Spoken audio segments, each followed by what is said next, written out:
Hey guys, Adam from Splendid Sports. In this one, I'm gonna talk about two things that I'm a big fan of, SGC Grading and Mickey Mantle cards.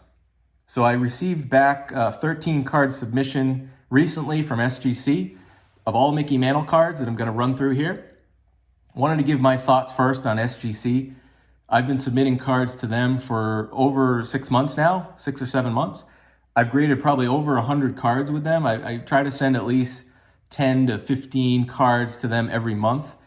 And so it's been over 100 cards that I've graded with them so far. And I'll tell you, I can't look at one card that they've sent back to me and not understood the grade.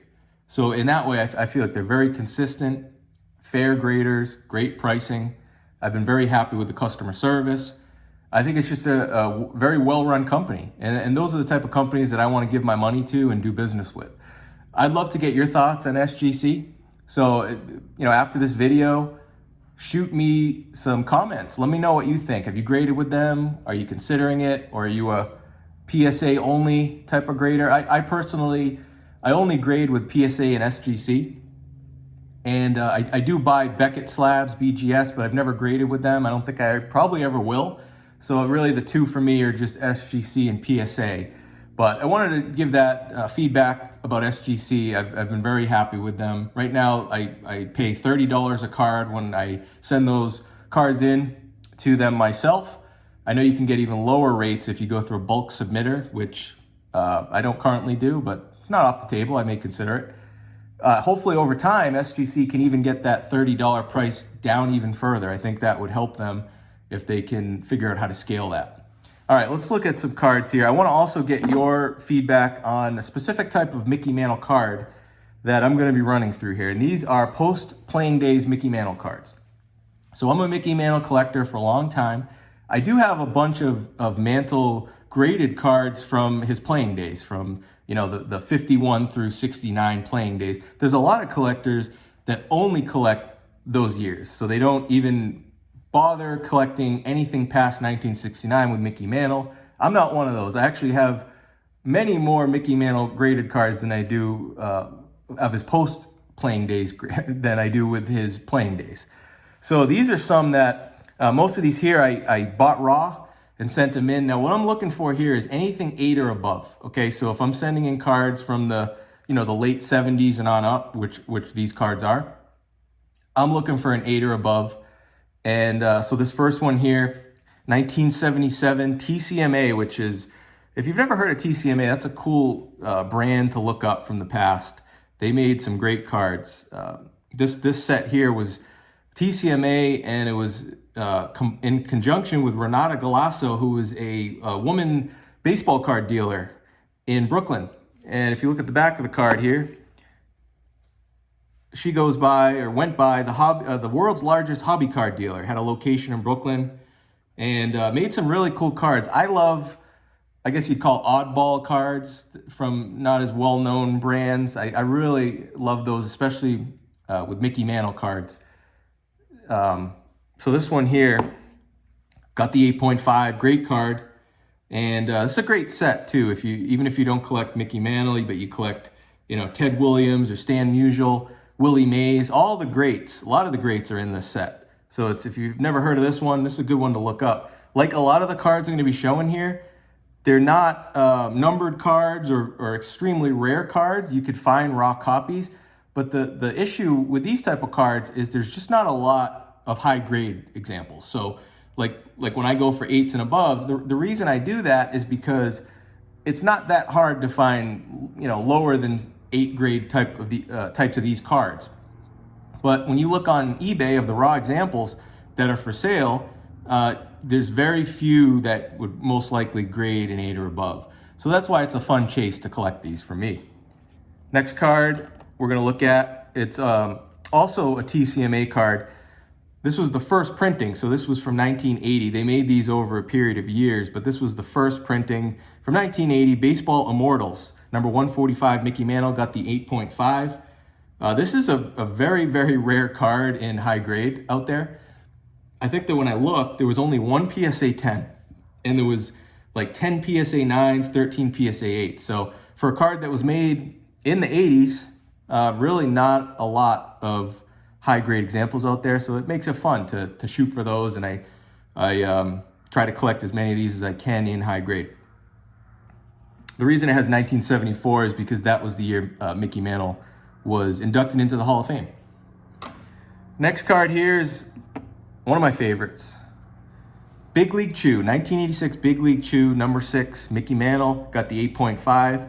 Has 1967 on there because that was the year he hit his 500th home run.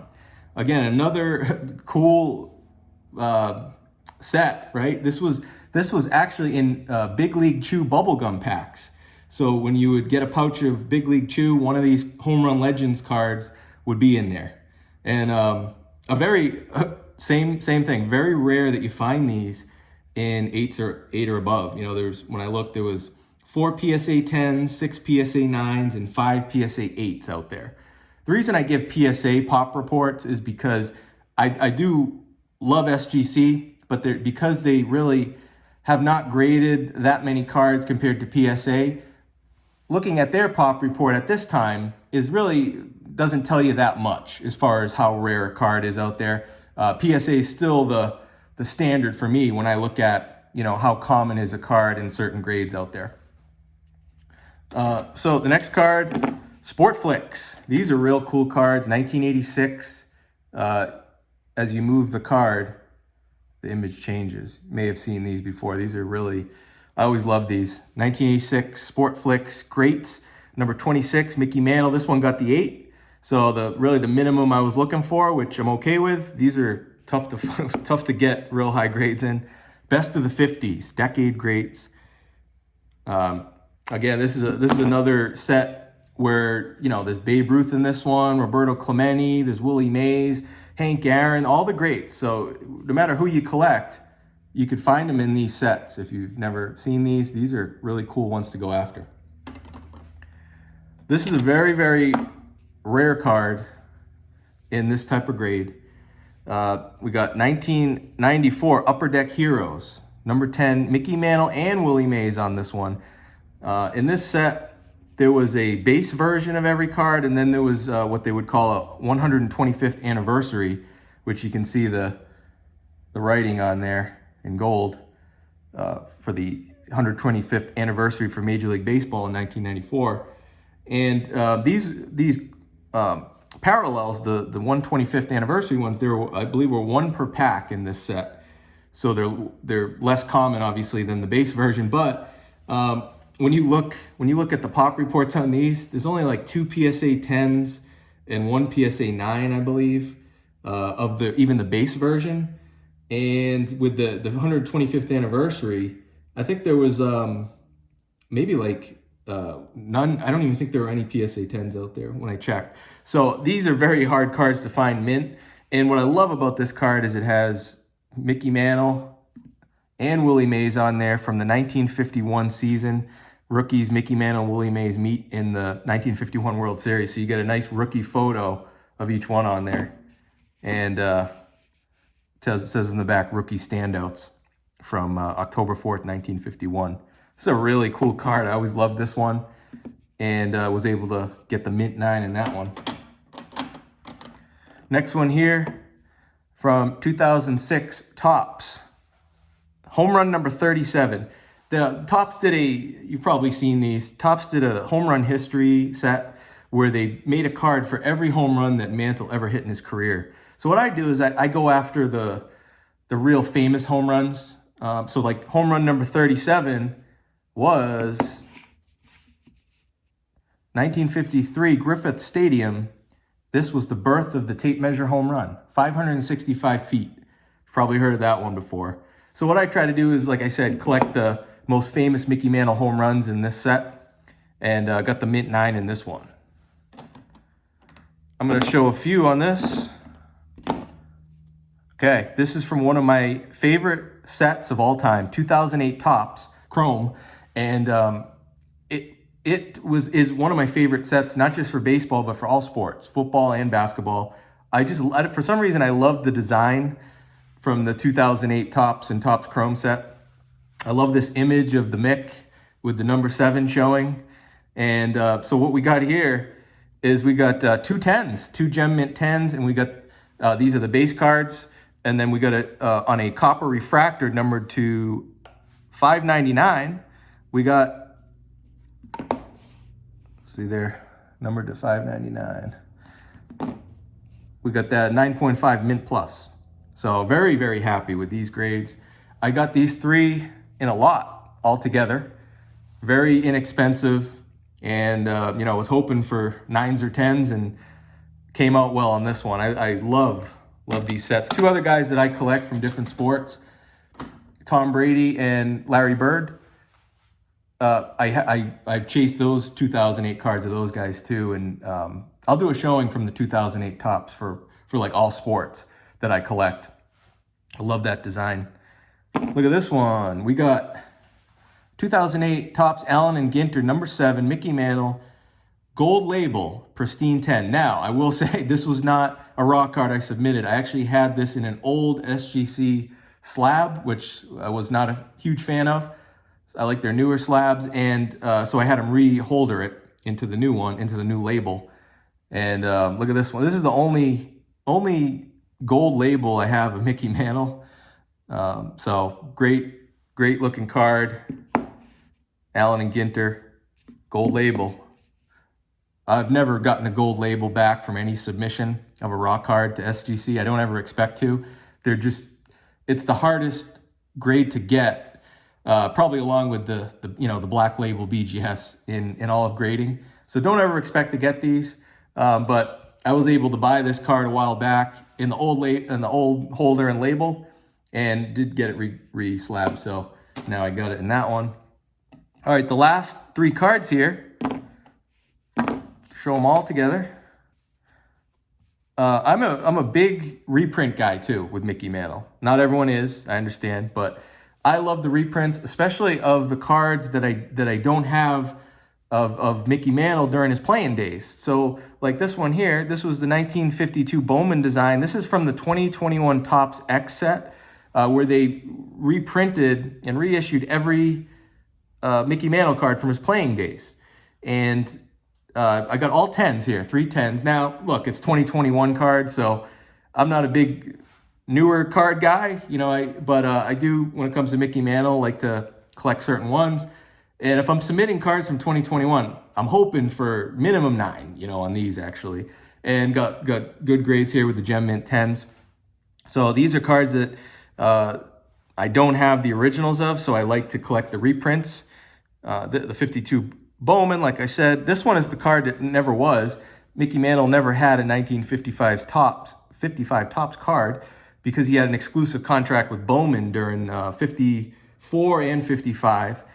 So this was a card that never came about, but it is now.